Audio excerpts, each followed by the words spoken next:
Hello everyone, आज फिर से स्वागत है आपका one minute one concept YouTube channel में। आज हम लोग फिर से अगला कड़ी लेकर एनसीईआरटी क्लास 6 का साइंस सब्जेक्ट में यूनिट नंबर 9 पढ़ेंगे। ठीक, यूनिट नंबर 9 में जो है सजीव विशेषताएं और आवास के बारे में बताया गया है। सजीव की क्या विशेषताएं होती है, क्या आवास होते हैं उनके, किसको आवास कहते हैं, उसकी क्या विशेषताएं हैं, उनके बारे में हम लोग जानेंगे। तो इस सीरीज में हम लोग कवर कर रहे हैं क्लास 6 का एनसीईआरटी का साइंस थ्योरी प्लस एमसीक्यू विषय को। थ्योरी को भी कवर कर रहे हैं और एमसीक्यू विषय को भी कवर कर रहे हैं, एमसीक्यू को भी कवर कर रहे हैं, साथ साथ चल रहे हैं। तो पहले हम लोग क्या करते हैं, थ्योरी पढ़ते हैं, उसके बाद उसी बेस पे एमसीक्यू को लेके हम लोग आगे बढ़ते हैं। तो पहला इसमें दिया हुआ है कि आवास क्या होता है। क्या होता है आवास? क्या किसी के कोई भी पशु पक्षी हो, जानवर हो, इंसान हो, उसके लिए आवास कितना ज़रूरी होता है, इस बारे में जानते हैं। वे स्थान जहाँ पर जीव जंतु रहने के साथ साथ भोजन पानी प्राप्त करते हैं वो आवास कहलाता है। कहता है कि वो स्थान जहाँ पे रहना होना चाहिए, खाना होना चाहिए, वहाँ पे रहने के लिए साथ साथ खाना चाहिए उसको, खाना के साथ साथ पानी भी चाहिए उसको। जहाँ पे ये तीनों चीज़ मूलभूत बातें, ये तीनों चीज़ उपलब्ध हो जाए तो उसे हम लोग क्या कहते हैं, उसे ये जो है आवास कहलाते हैं। ठीक, उदाहरण के लिए देखिएगा, ऊँटों का आवास। ऊँटों का आवास कहाँ है? रेगिस्तान में। वहाँ पे रेगिस्तान में रहते हैं लोग, इनसे काम लेते हैं और रहना वहाँ पे ही रेगिस्तान में रहते हैं, खाना खाते हैं और पानी के लिए भी व्यवस्था होती है। कि ऊँटों के लिए आवास का स्थान कहाँ होता है? रेगिस्तान। अब मछली का आवास का स्थान कहाँ होता है? तालाब होता है, क्योंकि तालाब में ही वो खाना भी खाते हैं, वहीं पर रहते हैं और वहीं पर पानी का भी व्यवस्था है। तो इसलिए क्या, मछलियों के आवास का जो स्थान होता है तालाब होता है। जंगली जानवरों का आवास का स्थान कहाँ होता है? जंगल में होता है। जैसे कि शेर हो गया, चीता हो गया, इसके लिए जंगली जानवर जो है इसके लिए आवास का स्थान कहाँ होगा? तो वो जंगलों में ही होंगे। आवास दो प्रकार के होते हैं। कह रहा है कि आवास जो है दो प्रकार है। आवास पहली बात क्या हो गया, आवास वहाँ उसको कहेंगे यहाँ पे रहना, खाना और पानी, उसे हम आवास कहेंगे। जैसे कि हमें कल एक लड़का पूछा कि बंदर हमारे यहाँ क्यों रहता है, तो मैंने उसे यही बताया क्योंकि हम लोग के यहाँ नदी नहीं है, नदी का पानी नहीं है, पानी का व्यवस्था नहीं है वहाँ पे। तो वहाँ पे कैसे रहेंगे बंदर? वहाँ पे खाना मिल जाएगा बंदर को, जब पानी ही नहीं मिलेगा तो पिएंगे क्या? जब पानी नहीं मिलेंगे, नदी नाला नहीं है, तो यदि ये नहीं मिलेंगे तो बंदर वहाँ पे रहेंगे नहीं रहेंगे। तो इसलिए उसका बंदरों का आवास हम लोग के यहाँ नहीं हो पाता है। तो जहाँ जिस चीज़ का कमी हो जाता है, जैसे कम से कम खाना पानी और रहने का चीज़ दिन को होना चाहिए, वो आवास कहलाएगा। ठीक, तो आवास कितने प्रकार के होते हैं? दो प्रकार के होता है। एक होता है स्थलीय आवास। स्थलीय आवास कहने का मतलब जैसे कि वन हो गया, घास के मैदान हो गया, या मरुस्थल एरिया हो गया, या तटीय क्षेत्र हो गया, पर्वतीय क्षेत्र हो गया, ये सभी क्या होते हैं? ये सभी स्थलीय आवास के अंतर्गत आते हैं। स्थलीय आवास में कौन कौन आएंगे? वन हो गया यानी जंगल हो गया, घास के मैदान एरिया हो गया, मरुस्थलीय क्षेत्र एरिया हो गया, तटीय एरिया। तटीय एरिया कहने का मतलब है कि नदी के साइड वाला भाग, या मैदानी भाग भी इसको कहेंगे, मैदानी भाग भी बोलेंगे। ठीक, मैदानी भाग, नदी का क्षेत्र या मैदानी भाग भी इसको बोलेंगे। ठीक, उस एरिया में जहाँ रहता है वो क्या कहलाता है? तटीय क्षेत्र एरिया कहलाता है। एक होता है जलीय आवास। जलीय आवास में देखिएगा तो जलाशय, तालाब होता है, झीलें होती है, नदियाँ होती है, समंदर होती है, दलदल के एरिया में जो होता है, ये सभी क्या होते हैं? जलीय आवास कहलाते हैं। जैसे कि जलीय आवास में कौन कौन रहेंगे? एग्जाम्पल के रूप में देखिएगा तो मछलियाँ रहते हैं, मगरमच्छ रहते हैं, ये सब कहाँ रहते हैं? जलीय आवास एरिया में ये सब अपना बसेरा कहते हैं। तो दो तरह के आवास पढ़े, पहला आवास पढ़े स्थानीय आवास, दूसरा आवास पढ़े हम लोग जलीय आवास। अब देखते हैं इसके ऊपर क्वेश्चन क्या किस टाइप से आया हुआ है। क्वेश्चन में देखिएगा, पहला क्वेश्चन कह रहा है कि निम्नलिखित में से किस आवास नहीं कहा जा सकता है, किसको हम लोग आवास नहीं कहेंगे। हालांकि नीचे दिए जैसे ऊँटों के साथ रेगिस्तान, ऊँट कहाँ रहेंगे? तो रेगिस्तान में, तो उसके लिए क्या होगा? ये वह एक आवास का रूप होता है। जैसे कि मछलियों के साथ एक तालाब, मछली जहाँ रहेंगे वो तालाब में रहते हैं, तो उसके लिए आवास का काम करता है। उसके बाद बात करते हैं जंगली जानवरों के साथ एक जंगल यदि होता है तो वहाँ पे कौन से जानवर है? जंगली जानवर रहते हैं। पशुओं के लिए पशुओं के चरने वाली कृषि भूमि। अब देखिए कह रहे हैं पशुओं के चरने, कहीं पे यदि खाना मिल जाएगा तो क्या वहाँ पे जीव जंतु रह लेंगे? नहीं रहेंगे, क्योंकि वहाँ पे उसको पानी भी चाहिए, वहाँ पे रहने के लिए जगह भी चाहिए, तो वहाँ पे नहीं। तो ऑप्शन नंबर क्या होगा? ये डी, ये आवास के रूप में काम नहीं करते हैं। अब देखते हैं हम लोग रेगिस्तान में रेगिस्तानी पौधे की विशेषताएं। रेगिस्तान एरिया, जैसे कि देखिएगा राजस्थान क्षेत्र में रेगिस्तानी एरिया है, तो वहाँ पे देखिएगा वहाँ पे जो पौधे होते हैं वो किस टाइप के होते हैं और किस तरह से वो बनते हैं, और उसमें क्या कांटे होते हैं, क्या चाहिए उसको, पानी की क्या कैसी ज़रूरत होती है, इसके बारे में हम लोग जानते हैं। रेगिस्तानी पौधे जो होते हैं वाष्पो उत्सर्जन के माध्यम से बहुत कम पानी सोखते हैं। क्या करता है जैसे क्या होगा, रेगिस्तानी पौधे होता है, रेगिस्तान में जो पौधे होंगे उसमें पत्तियाँ छोटे होते हैं, बहुत छोटे पत्तियाँ होती हैं, बहुत छोटे पत्तियाँ होती हैं। उसमें उसके शरीर में कांटे, उसके मतलब डाली में जो कांटा हुआ लगा रहता है। और तो ये क्या करते हैं, पत्तियाँ छोटे होंगे तो वाष्प उत्सर्जन जो होते हैं बहुत कम मात्रा में होते हैं। इसीलिए कहते हैं रेगिस्तानी पौधे जो होते हैं वाष्प उत्सर्जन के माध्यम से बहुत कम पानी सोखते हैं, क्योंकि रेगिस्तानी पौधे की पत्तियाँ जो होती है क्या होती है? पत्तियाँ छोटी होती है। ठीक, रेगिस्तानी पौधे की जड़ें जो होती है मिट्टी में बहुत गहरे होती है। अब देखिए रेगिस्तान एरिया में पानी ऊपर में मिलता नहीं, तो पेड़ क्या करता है अपना जड़ जो है बहुत गहरे एरिया तक ले जाता है, ठीक। तो फिर गहरे एरिया पे ले जाने के कारण वहाँ पे जो है कुछ ना कुछ उसको पानी यहाँ पे मिलेगा इस एरिया में। तो क्या हो जाएगा, रेगिस्तानी एरिया में जो होता है पानी, पेड़ की जड़ें जो होती है बहुत गहरे तक जाती है, ठीक। तीसरी बात याद रखने वाली है, रेगिस्तानी पौधे के पत्तियाँ व तना पतले मोम उप त्वचा और रेजिन की तरह होता है। जैसे कि देखिएगा रेगिस्तान में जो पौधे होते हैं उसकी जो तना जो होती है, तना एरिया जो होती है उसके वो जो होता है बहुत सॉफ्ट होते हैं, बहुत सॉफ्ट होते हैं, पतले मोम की तरह दिखते हैं, ठीक। चौथी बात याद रखना है, पौधे कांटेदार होते हैं जो वाष्प उत्सर्जन को कम करते हैं एवं गर्मी से बचते हैं। अब देखिए रेगिस्तान एरिया में गर्मी ज़्यादा पड़ती है, और गर्मी ज़्यादा पड़ने के साथ साथ क्या होता है कि पेड़ को पानी ज़्यादा चाहिए, और पेड़ पानी ज़्यादा चाहिए तो पेड़ को पानी ज़्यादा पाने के लिए कहाँ से लाएंगे पानी, तो उसके लिए क्या करता है, पेड़ के जो पत्ते छोटे छोटे होते हैं और उसमें क्या होते हैं कांटेदार होते हैं, ठीक। तो वो क्या करता है पानी को पेड़ अपने बॉडी से कम उत्सर्जित करते हैं, उसी चीज़ से बचता है, और उससे जो बचता है तो गर्मी में इसीलिए क्या होता है वो पौधे जो होते हैं उसी चीज़ से बच पाते हैं, ठीक। क्वेश्चन यहाँ पे हम लोग पढ़ते हैं कि रेगिस्तानी पौधे के लिए कौन सा कथन सत्य है, रेगिस्तानी पौधे के लिए कौन सा कथन सत्य है। क्वेश्चन नंबर ऑप्शन 1 है, वाष्प उत्सर्जन के माध्यम से बहुत कम पानी सोखता है। कारण क्या है, कारण यही है उसकी पत्तियां जो होती है छोटे होते हैं। कारण क्या है, पत्तियां जो होती है उसकी छोटी होती है, छोटी होती है, पत्तियाँ उसकी क्या होती है छोटी होती है, और वो जो है कटीला कांटा होता है उसमें, ठीक। इसके पत्ते बड़े पत्ते हमेशा चौड़े और चपटे बिल्कुल नहीं, इसके पत्ते चौड़े और चपटे होंगे ज़्यादा तो वो क्या होगा ज़्यादा वाष्प उत्सर्जन होगा, लेकिन वहाँ पे ज़्यादा वाष्प उत्सर्जन हो गया तो पेड़ जो है सूख जाएंगे क्योंकि गर्मी ज़्यादा होती है, इसीलिए वहाँ पे पेड़ के पत्ते कितने कैसे होते हैं छोटे होते हैं, ठीक। तीसरी ऑप्शन है इसकी जड़ें जमीन में बहुत गहरी तक जाते हैं, बिल्कुल जिसकी जड़ें जो होती है जमीन में जो है बहुत नीचे तक जाती है, गहरे तक जाती है, जिससे कि वो अपना पानी प्राप्त कर सकते हैं। तो ऑप्शन नंबर ए और सी सही है, तो आंसर इसका हो जाएगा डी, ए और सी दोनों सही है। तो इस तरह से हम लोग क्या कहें रेगिस्तानी पौधे के बारे में हम लोग जानने का कोशिश किया। अब एक टॉपिक आता है धारा रेखीय जंतु। अब धारा रेखीय जंतु क्या होता है, धारा रेखीय जंतु क्या होता है, वे जंतु जो पानी में रहते हैं तथा उसकी शरीर पानी के धारा में चलने में मदद करता है, उसे धारा रेखीय जंतु कहते हैं। अब कोई धारा रेखीय जंतु मतलब मान लेते हैं एक नदी है, क्या है एक नदी है, ये नदी में पानी जो है इधर की ओर बह रहा है, इधर की ओर, और एक जंतु है जो इधर चल रहा है तो धारा की रेखा में चल रहा है यदि, तो इसका मतलब ये थोड़ा है कि एक जंतु एक ही जगह रहता है, नहीं रहता है, तो वो बहते हुए बहुत पूरे नदियों में चले जाते हैं, यहाँ से वहाँ निकलते रहते हैं। लेकिन यदि यहाँ पे एक दिमाग लगाया अपना लोग सोचे तो क्या एक जंतु जो है हमेशा बहते रहेगा तो ये नहीं होगा कि कहीं से कहीं पहुँच जाएगा, तो एक जगह रहने के लिए क्या करता है ये जंतु धारा के दिशा में चलते रहते हैं लेकिन अपने शरीर को और कर्व आकार में बना देते हैं, और कर्व आकार में बनाने के कारण वो क्या करते हैं उसी जगह पे थोड़ी देर के लिए थोड़े दिन के लिए रह लेते हैं। तो यही कारण धारा रेखीय जंतु वे जंतु है जो पानी में रहते हैं, इसकी तथा उसकी शरीर पानी के धारा में चलने के बाद पानी के धारा में चलने के में मदद करते हैं, उसे हम धारा रेखीय जंतु कहते हैं, ठीक। पहली बात ये। दूसरी बात आता है फिसलन जंतु। अब फिसलन जंतु क्या होते हैं, जैसे कि आप लोग देखिएगा मछली को जैसे पकड़ते तो फिसल के हाथ से फिसल जाता है, तो वे जंतु जिनके शरीर सुव्यवस्थित फिसलन वाला होता है जिससे पानी में फिसलने में मदद करता है। तो वो कैसे एग्जाम्पल, इसका एग्जाम्पल बेस्ट एग्जाम्पल क्या होगा, मछली क्या होता है बेस्ट एग्जाम्पल है इसका फिसलन वस्तु के, फिसलन जंतु के लिए, ठीक। तो इस तरह से हम लोग धारा रेखीय जंतु और फिसलन जंतु के बारे में पढ़े। अब देखिए जीव जंतु जो होते हैं उसके कुछ न कुछ अपना लक्षण होंगे, ठीक। तो जीव जंतु के लक्षण के बारे में जानते हैं। पहला आता है शोषण जो होता है, प्रजनन होता है, अनुकूलन होता है और उत्सर्जन। हर प्रत्येक जीव जंतु जो होता है वो अपना सांस लेना जरूर शोषण करते हैं, उत्सर्जन भी शोषण करते हैं, उत्सर्जन करते हैं, प्रजनन भी करते हैं। प्रजनन करने का मतलब कि बच्चे भी पैदा करते हैं, ठीक। प्रजनन करते हैं, अनुकूलन समय अनुसार वो अपना परिवर्तन भी लाते हैं अपने आप में, जैसे सर ठंडी के टाइम में कुछ और उसका रहता है, गर्मी के टाइम में कुछ और परिवर्तन ले आता है, और बरसात के टाइम में कुछ और परिवर्तन ले आता है। ये जीवों के लक्षण है, कौन कौन से, शोषण है, प्रजनन है, अनुकूलन है और उत्सर्जन है। अब हम देखते हैं कि शोषण होता क्या है। शोषण जो है जिसको हम रिस्पिरेशन बोलते हैं, शोषण एक क्या है, शोषण एक औपचारिक क्रिया है, यही पॉइंट याद रखना। कौन सी क्रिया है, शोषण एक औपचारिक क्रिया है। शोषण एक क्या है, यह एक औपचारिक क्रिया है जो हर जीवों में जो है हर जीवों में हर समय होते रहता है। प्रत्येक जीव में जो होता है उस समय जो होते रहता है। तो यह शोषण क्या है, यह एक औपचारिक क्रिया है।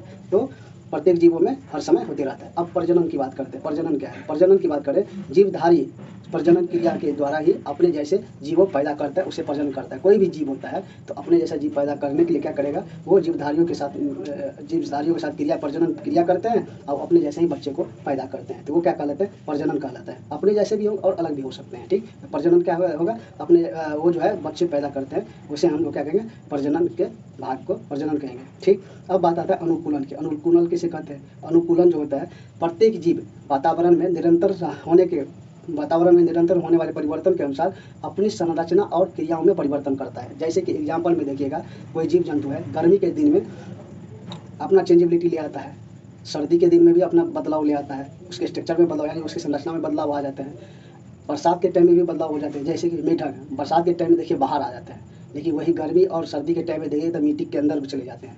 ठीक, तो ये अनुकूलन यानी समय के अनुसार जो है, जो जीव अपने स्थान या अपने वातावरण के अनुसार जो अपने स्थान में परिवर्तन करता है, अपने बॉडी के संरचना में परिवर्तन करता है, उसे हम लोग क्या कहेंगे? अनुकूलन। उसे हम लोग अनुकूलन कहेंगे। यानी समय के साथ परिवर्तन जो होता है वह अनुकूलन का भाग हो जाता है। ठीक, अब आता है उत्सर्जन की बात। उत्सर्जन क्या होता है? उत्सर्जन की बात करते हैं तो उत्सर्जन जो होता है वो सभी जीवधारियों में उपाचायी क्रियाओं के फलस्वरूप बने हानिकारक एवं अनावश्यक पदार्थ उत्सर्जन द्वारा बाहर निकाल देते हैं। मान लेते हैं कोई जीवधारी है तो क्या करता है? अब उपाचायी क्रिया करते हैं। उपाचायी क्रिया के कारण जो होता है हानिकारक पदार्थ होते हैं या अनावश्यक पदार्थ जो होता है अपने शरीर से बाहर निकालते हैं। जैसे कि मानवों के बारे में जानते हैं तो मानवों का उत्सर्जित क्या होगा? पसीना हो सकता है, सीना हो जाएगा। ठीक, मूत्र त्यागते हैं, ये क्या होता है? उत्सर्जन का बात है। ठीक, और बात करते हैं दूसरा तीसरा हो गया पसीना निकालते हैं, मूत्र त्यागते हैं, मल त्यागते हैं, तो ये क्या है? उत्सर्जन का भाग होता है। क्वेश्चन आता है यहाँ पे, निम्नलिखित में से कौन जीवों के लक्षण है, कौन सा जीव के लक्षण है जो बताते हैं? जैसे शोषण भी जीव का ही लक्षण है। बात करते हैं यहाँ पे हम लोग प्रजनन भी क्या है? जीवों के लक्षण है। अनुकूलन समय के साथ बदलाव लाते रहता है, वो भी क्या है? जीवों के ही लक्षण है। उत्सर्जन क्या है? जीवों के ही लक्षण है। जैसे इसीलिए ऑप्शन नंबर ई हो जाएगा, यानी श्वसन, प्रजनन, अनुकूलन और उत्सर्जन, ये सारे जो होते हैं जीवों के लक्षण होते हैं। तो हम लोग जीवों के लक्षण के बारे में ही जानते हैं। अब देखते हैं केचुआ। केचुआ क्या होता है? केचुआ इसे जो है किसानों का मित्र भी कहते हैं। केचुआ को क्या कहते हैं? किसानों का मित्र कहते हैं। ये अपनी त्वचा से सांस लेते हैं। मान लेते हैं एक केचुआ है जिसको हम लोग गांव घर की भाषा में चाली भी बोलते हैं। ठीक, इस टाइप के होते हैं। इनके दोनों तरफ मुंह होते हैं, दोनों तरफ मुंह होते हैं। ठीक, तो केचुआ है। अब इसको हम लोग क्या कहते हैं? किसानों का मित्र कहते हैं, पहली बात।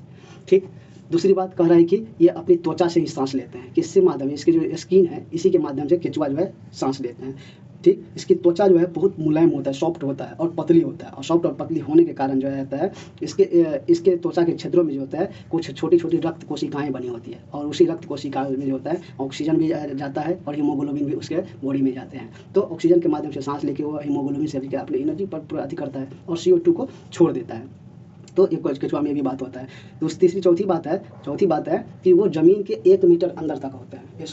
1 फुट अंदर तक होते हैं। ठीक, 1 फुट नीचे तक हो पाते हैं। ठीक, और खाने, अब मान लेते हैं केचुआ है, ये खाना क्या खाएंगे? खाना ये मिट्टी को ही खाते हैं, या सड़े गले पौधे के पत्तियां जो होते हैं उसको खाते हैं, या छोटे छोटे जो कीड़े होते हैं उसको खाते हैं, या छोटे छोटे बीज के जो दाने होते हैं उसको निगल के वो खाते हैं। तो केचुआ के बारे में ये चीज़ है, तो इसलिए पढ़ लेते हैं। केचुआ क्या होता है? किसानों का मित्र होता है। ये अपनी त्वचा के माध्यम से सांस लेते हैं। इनकी त्वचा नम और पतली होती है। नम यानी पतली, बहुत पतली और नरम भी होती है। नम त्वचा के क्षेत्र में छोटी छोटी रक्त कोशिका, पहले बोले नम त्वचा के क्षेत्र में क्या होता है?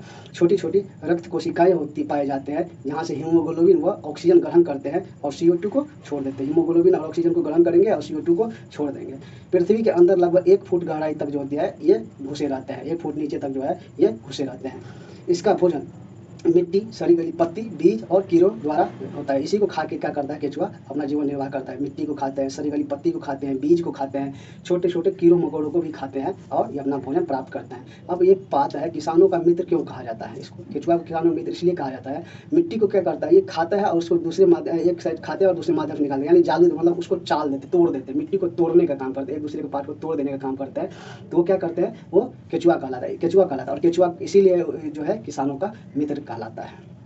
इसी बात पे केचुआ के ऊपर एक प्रश्न बनता है, केचुआ किसके द्वारा सांस लेते हैं। अब कह रहा है केचुआ किसके द्वारा सांस लेते हैं, त्वचा के द्वारा, गल्फर के द्वारा, फेफड़ा द्वारा या रंध्र द्वारा। तो त्वचा के द्वारा जो है केचुआ सांस लेते हैं। ठीक, अब आता है पौधे में शोषण। अब पौधे में कैसे शोषण होता है इनके बारे में जानते हैं, किस प्रकार से पौधा सांस लेते हैं, किस प्रकार से पौधा उत्सर्जित करते हैं, इसके बारे में जानते हैं। पौधे में शोषण दिन और रात दोनों समय होते हैं। ये क्वेश्चन बहुत बड़ा बार बार पूछा गया है, पौधे पूछेगा। पौधे में जो शोषण होते हैं वह दिन और रात दोनों टाइम में होते हैं। कब कब होता है, दिन और रात दोनों टाइम में, दोनों समय में होता है। लेकिन वे प्रकाश परिसंचलन फोटोसिंथेसिस की बात करेंगे वो केवल दिन में ही पौधे में होती हैं। ठीक है, पहले ये देखते हैं। पौधे में शोषण जो होता है दिन और रात दोनों समय होते हैं, जिससे पौधे की अन्य क्रियाएं विभिन्न प्रक्रियाओं के लिए आवश्यक ऊर्जा उत्पादित कर सकते हैं। यदि मान लेते हैं पौधे में शोषण दिन में ही होता तो रात में उसको ऊर्जा की आवश्यकता पड़ती, कहाँ से वो ऊर्जा प्राप्त करता है। इसलिए पौधे में शोषण जो होता है दिन व रात दोनों समय में होता है, जिससे क्या होता है जितना आवश्यक ऊर्जा उसको उत्पादन करना होता है उतना वो उत्पादित कर पाता है। पौधे शोषण की क्रिया के दौरान उत्सर्जन का उपयोग कर ऑक्सीजन का उपयोग करके कार्बन डाइऑक्साइड और जल ऊर्जा जैसे पदार्थ को उत्पादित करता है। क्या करता है पौधे शोषण की क्रिया करते हैं, और शोषण की क्रिया करने के साथ साथ क्या करता है तो ऑक्सीजन को लेता है अपने अंदर और कार्बन डाइऑक्साइड को छोड़ता है। कार्बन डाइऑक्साइड के साथ साथ ऊर्जा भी छोड़ता है और जल को भी छोड़ता है। जैसे कि मान लेते हैं ये एक है ग्लूकोज का पैकेट रखा है, उसमें क्या किया ऑक्सीजन हम लोग मिला दिए। तो ये दोनों जब अभिक्रिया शोषण की अभिक्रिया होता है तो वो CO2 कार्बन डाइऑक्साइड छोड़ेगा, H2O छोड़ेगा और एनर्जी को भी बाहर निकालेगा। शोषण एक ऑक्सीकरण अभिक्रिया इसलिए कहा गया जो किसी भी रिएक्शन में जो है ऑक्सीजन का जुड़ना ऑक्सीकरण अभिक्रिया कहलाता है। जैसे कि ऑक्सीजन यहाँ पे क्या हो रहा है जुड़ रहा है तो ऑक्सीकरण अभिक्रिया हो रहा है। प्रकाश संश्लेषण केवल दिन में ही होता है। अब देखिए वही बोल रहे थे प्रकाश संश्लेषण कब होगा, दिन में ही होता है, यानी सूर्य के प्रकाश जब रहेंगे तभी होंगे प्रकाश संश्लेषण। पौधे हवा से रंध्र के माध्यम से ऑक्सीजन प्राप्त करते हैं। देखिएगा पौधे जो हवा के रंध्र से यानी छोटे छोटे पत्ते में देखिएगा छोटे छोटे छिद्र होते हैं, उसी के माध्यम से क्या होता है ऑक्सीजन प्राप्त करते हैं पौधे। ठीक, तो इसमें देखिएगा शोषण की क्रिया कब होती है। शोषण की क्रिया जो होती है ऑक्सीजन का उपयोग करके कार्बन डाइऑक्साइड निकालते हैं, एनर्जी को उत्पादित करते हैं और उसके माध्यम से हम लोग क्या करते हैं पौधे जो होते हैं ऑक्सीकरण की अभिक्रिया करते हैं। इसी बात पे शोषण के ऊपर एक क्वेश्चन आ रहा है, कह रहा है कि निम्नलिखित में से कौन से कथन सत्य है, सही कह रहा है कौन सा कथन सही है पौधे में शोषण के लिए, पौधे में किस प्रकार शोषण होगा उसके लिए कौन सा कथन सत्य है। शोषण केवल दिन के समय होता है, बिल्कुल नहीं। शोषण कब कब होता है, रात और दिन दोनों टाइम होते रहते हैं। शोषण केवल रात के समय में होता है, बिल्कुल नहीं होता है, दिन में भी होता है। शोषण दिन और रात दोनों समय, बिल्कुल ये सही हो जाएगा। शोषण जो होता है दिन और रात के समय होता है। लेकिन वही प्रकाश संश्लेषण की बात किया जाए, प्रकाश संश्लेषण जो होता है ओनली दिन के टाइम में होते हैं। अब देखते हैं जैविक घटक क्या होता है। जैविक घटक के बारे में जानने का कोशिश करते हैं, क्या होता है जैविक घटक। ठीक, जैविक घटक जो होता है किसी आवास में पाए जाने वाले सभी जीव जो भी जीव होगा, मतलब किसी आवास में पाए जाने वाले सभी जीव उसके जैव घटक कहलाते हैं। जैसे पौधे हो गए, जंतु हो गए, जलीय पौधा हो गया, मछली हो गया, मेढक हो गया, कीट हो गया, ये सब जो है जैविक घटकों का प्रतिनिधित्व करते हैं प्रकृति आवास में। ठीक, वही अजैविक घटक क्या होता है, किसी आवास में पाए जाने वाले सभी निर्जीव यहाँ पे देखिए सभी सजीव कहिए, सभी सजीव यहाँ पे दे दीजिए, सभी सजीव जितने जैविक घटक वो होंगे जो वहाँ पे पाए जाने जितने भी सजीव होंगे वो कहलाएंगे जैविक घटक। ठीक, तो यानी सभी जितने भी सजीव होंगे वो कहलाएंगे जैविक घटक। ठीक, किसी भी जो जितने भी निर्जीव होते हैं वो अजैविक घटक कहलाते हैं। सजीव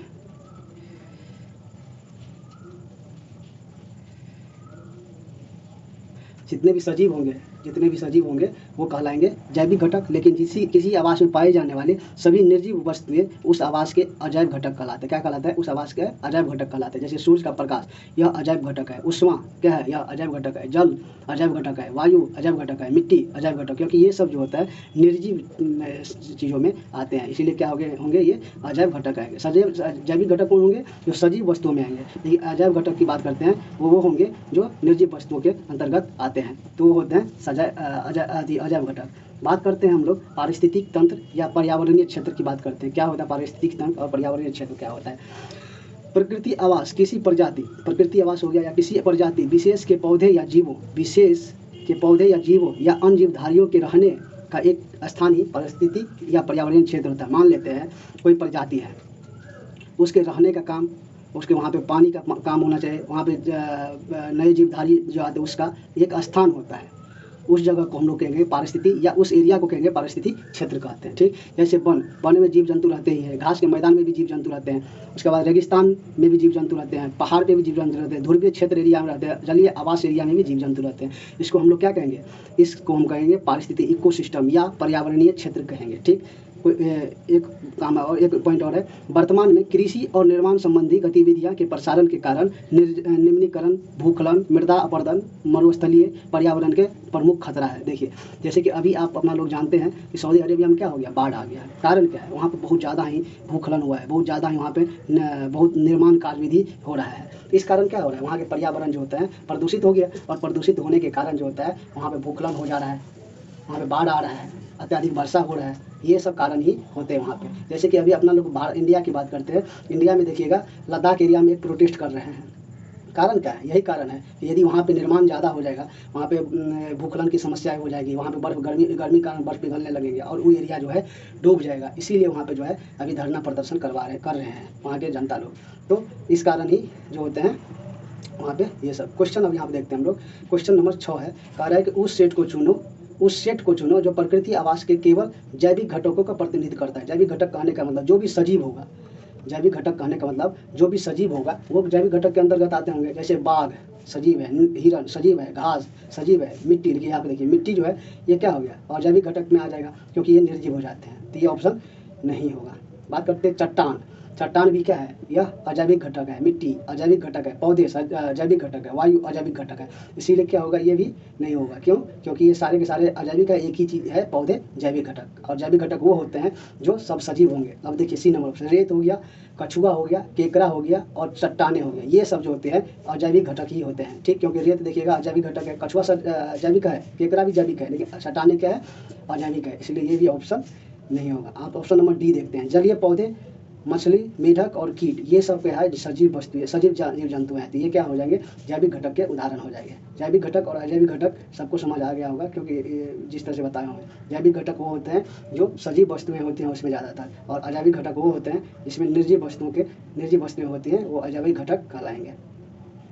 अब देखते हैं हम लोग अगला बात देखते हैं, प्रजनन क्या होता है। प्रजनन क्या होता है और प्रजनन का काम क्या होता है, किस तरह से जीव जंतुओं में प्रजनन की क्रियाएं होती है, उस चीज़ के बारे में हम लोग जानते हैं। कह रहे प्रजनन का मतलब होता है जीवों में होने वाली उस क्रिया से है जिसमें कोई जीव अपने ही समान नए जीव की उत्पत्ति करता है। प्रजनन मतलब पैदा करना, एक ही सिंपल भाषा में देखिएगा तो बच्चे पैदा करना प्रजनन कहलाएगा। यानी प्रजनन का मतलब होता है जीवों में होने वाली उस क्रिया से है जिसमें कोई जीव जंतु अपने ही समान नए जीवों को उत्पत्ति करता है, तो उसे हम क्या कहेंगे, प्रजनन कहते हैं। प्रजनन दो प्रकार के होते हैं। कितने प्रकार के होते हैं प्रजनन, दो प्रकार के होते हैं। पहला होता है लैंगिक प्रजनन और दूसरा होता है अलैंगिक प्रजनन। पहला होता है लैंगिक प्रजनन और दूसरा होता है अलैंगिक प्रजनन। लैंगिक प्रजनन को हम लोग इंग्लिश में सेक्सुअल रिप्रोडक्शन बोलते हैं और लैंगिक प्रजनन को हम लोग एसेक्सुअल रिप्रोडक्शन बोलते हैं। बात करते हैं लैंगिक प्रजनन। लैंगिक प्रजनन क्या होता है, लैंगिक प्रजनन जो होता है, सेक्सुअल रिप्रोडक्शन जो होता है, इसमें दो अभिभावक होते हैं। इसमें दो अभिभावक, कितने अभिभावक होते हैं, दो अभिभावक होते हैं, और वो दो अभिभावक में देखिएगा तो एक मादा होगा,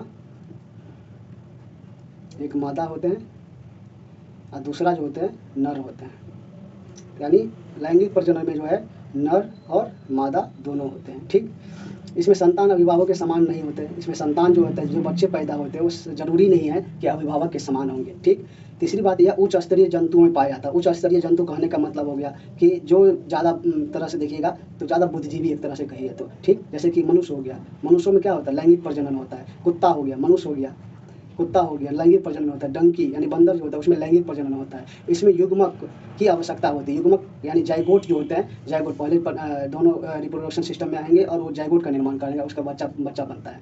तो कह रहा है कि इसमें युग्मक जो होता है यानी जाइगोट का निर्माण होता है। ठीक, और लैंगिक प्रजनन किसे कहेंगे, तो एसेक्सुअल रिप्रोडक्शन की बात करें हम लोग, तो इनमें एक ही अभिभावक की आवश्यकता होती है। ये भी एक ही अभिभावक, या तो नर होगा या वो मादा होगी, एक ही अभिभावक होंगे। ठीक, इसमें संतान के जो होते हैं, संतान अभिभावक के समान होते हैं। अब देखिए एक ही नर होगा या मादा होगा, एक ही चीज़ होगा, तो उसमें संतान जो होंगे वो अभिभावक यानी माता या पिता के समान ही होंगे। ये निम्न स्तरीय जंतुओं में पाया जाता है। आप देखिए ये अलैंगिक प्रजनन जो होती है यह निम्न स्तरीय जंतु यानी छोटे छोटे जंतुओं के अंतर्गत पाए जाते हैं। जैसे कि देखिएगा अमीबा हो गया, बैक्टीरिया हो गया, खमीर हो गया, इस सब में क्या होता है, अलैंगिक प्रजनन के उदाहरण है।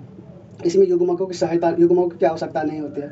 वही देखिए अब वहाँ पे क्या था, युग्मकों यानी जाइगोट बनता था, उसकी आवश्यकता होती थी। लेकिन अलैंगिक प्रजनन में क्या हो रहा है, युग्मकों की आवश्यकता नहीं पड़ रही है। तो ये लैंगिक और अलैंगिक के बारे में हम लोग पता किए। ठीक, अब देखते हैं प्रजनन के कुछ क्वेश्चन क्या होते हैं, प्रजनन किस आधार पर होता है इसके बारे में जानते हैं। क्वेश्चन क्या है इसमें, कह रहा है प्रजनन के संबंध में नीचे से विषम को चुने, नीचे से विषम को चुनने के लिए कह रहा है मुर्गी के अंडे प्रजनन के कारण ही हुआ होगा, या तो प्रजनन इसमें नर और मादा होगी, यानी लैंगिक प्रजनन हुआ होगा मुर्गी के अंडे के लिए। ठीक, पौधे के बीच भी क्या होता है, लैंगिक प्रजनन होगा, क्योंकि वह बीज से जो है निकलते हैं। ठीक, आलू की कलियां भी होते हैं, यह भी एक लैंगिक प्रजनन के बारे में ही बात की जाती है, प्रजनन हो रहा है इसमें। लेकिन आम के पेड़ की जड़ जो होते हैं वह प्रजनन के कारण नहीं होते हैं। ठीक, तो इस तरह से देखिएगा, तो इसमें भी प्रजनन हो रहा है, मुर्गी के अंडे में प्रजनन हो रहा है, पौधे के बीच प्रजनन हो रहा है। ठीक, आलू के कलियों के बीच भी प्रजनन हो रहा है, और लेकिन आम के पेड़ की जड़ के बीच में जो है प्रजनन की क्रियाएं नहीं हो रहा है, तो इसीलिए क्या हो गया, ये विषम हो गया। अब देखते हैं क्वेश्चन नंबर 8, कह रहा है यदि आप रेगिस्तान में हैं तो आप अपने द्वारा उत्सर्जित मूत्र को क्या परिवर्तन देखने में की उम्मीद करते हैं। जैसे कि आप कोई इंसान है वो क्या है, रेगिस्तानी एरिया में है, वो यदि वहाँ पे अपना मूत्र त्यागता है तो उसमें कह रहा है कि क्या परिवर्तन देखने को मिलेगा। कम मात्रा में पेशाब निकलेगा, बिल्कुल हो सकता है, क्यों नहीं हो सकता भाई, कम मात्रा में पेशाब निकल सकता है, बड़ी मात्रा में पेशाब निकलेगा, गाढ़ा पेशाब बाहर निकलेगा, बहुत पतला पेशाब बाहर निकलेगा। अब देखिए, जब गर्मी का टाइम है, रेगिस्तान एरिया में क्या है, गर्मी पड़ रहा है, तो वहाँ पे जब पानी कम पिएगा तो क्या होगा, पेशाब कम मात्रा में निकलेगा, तो ये तो ऑप्शन सही हो गया। ठीक, बहुत ज़्यादा मात्रा में तो नहीं निकलेगा। चौथा ऑप्शन है गाढ़ा पेशाब निकलेगा, ये भी नहीं होगा, तो आंसर बी, दूसरा और तीसरा कट गया। चौथा है बहुत पतला पेशाब निकलेगा, बिल्कुल ये बहुत पतला ही पेशाब निकलेगा, तो ऑप्शन 1 और 4 कहाँ पे, ऑप्शन सी में है 1 और 4, ऑप्शन नंबर ये हो जाएगा। ठीक, इसी तरह से हम लोग क्या करें, यूनिट नंबर 9 भी खत्म हो गया। अब क्या करें हम लोग, यूनिट नंबर 10 और 11 जो आगे जो यूनिट है उसको हम लोग आगे पढ़ेंगे अगले लेक्चर में। इससे पहले आप लोग जो है इस सीरीज़ को देखिए, और यदि अच्छा लग रहा है तो आप कमेंट कीजिए, इसके बारे में लिखिए कुछ, तो यदि हो सकता है, यदि अच्छा थोड़ा सा और इम्प्रूवमेंट की ज़रूरत है और इम्प्रूव करूँगा मैं, जिससे कि आप लोग को अच्छा लगे, तो इसके बारे में थोड़ा सा लिखिए, कमेंट में लिखिए, थोड़ा सा इसको सजेशन दीजिए कुछ, जिससे हमें मोटिवेट भी मिलेगा और आगे पढ़ने का मौका, आगे जाने का भी मौका मिलेगा, कुछ सीखने का मौका मिलेगा, तो आप लोग को उस तरह से बताया जाएगा। ठीक, धन्यवाद।